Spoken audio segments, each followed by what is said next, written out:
अखिल के साथ हैं आप आरसी स्वैपर पर और ये है कहानी पौराणिक भारत की, एक ऐसा पॉडकास्ट जहां मैं आपके लिए रामायण महाभारत पुराणों से अलग अलग किस्से कहानियां लेकर आता हूं। क्या आपको महाभारत में शुभ अशुभ कर्मों के बारे में जो बताया गया है वो मालूम है?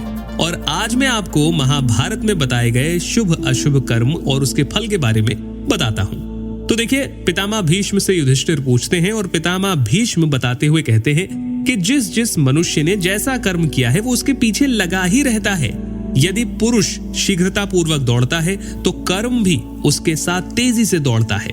जब वो सोता है तो कर्म फल उसके साथ सो जाता है। जब वो खड़ा होता है तो वो उसके पास खड़ा हो जाता है। और जब मनुष्य चलने लगता है तो उसके पीछे पीछे चलने लगता है।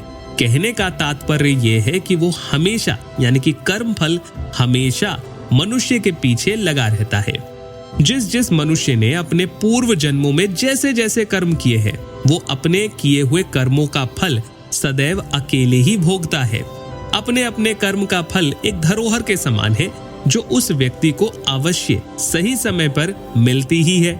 जैसे फल और फूल किसी की प्रेरणा के बिना अनायास ही समय आने पर वृक्षों में लग जाते हैं, उसी प्रकार से किए हुए कर्म का फल भी समय आने पर मनुष्य को भोगना पड़ता है। सम्मान, अपमान, लाभ, हानि, उन्नति, अवनति ये पूर्व जन्म के कर्मों के अनुसार बार बार प्राप्त होते हैं। दुख अपने ही किए हुए कर्मों का फल है और सुख भी पूर्व के किए हुए कर्मों का परिणाम है।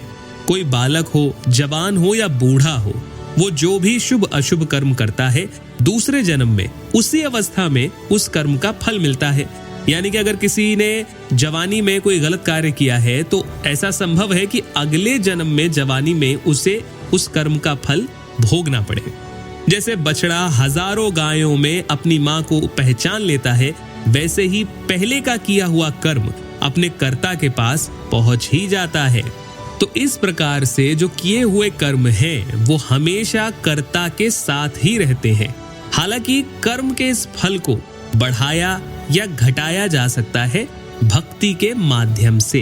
ये मैंने कहीं पढ़ा था। अभी के लिए इतना ही। सुनते रहिए आरसी स्वैपर। आरसी स्वैपर पर आपने सुना कहानी पौराणिक भारत की का आज का एपिसोड। आरसी स्वैपर पर और भी कई सारे पॉडकास्ट उपलब्ध हैं, आप उन्हें भी जरूर सुने। मेरा नाम है अखिल। नमस्कार।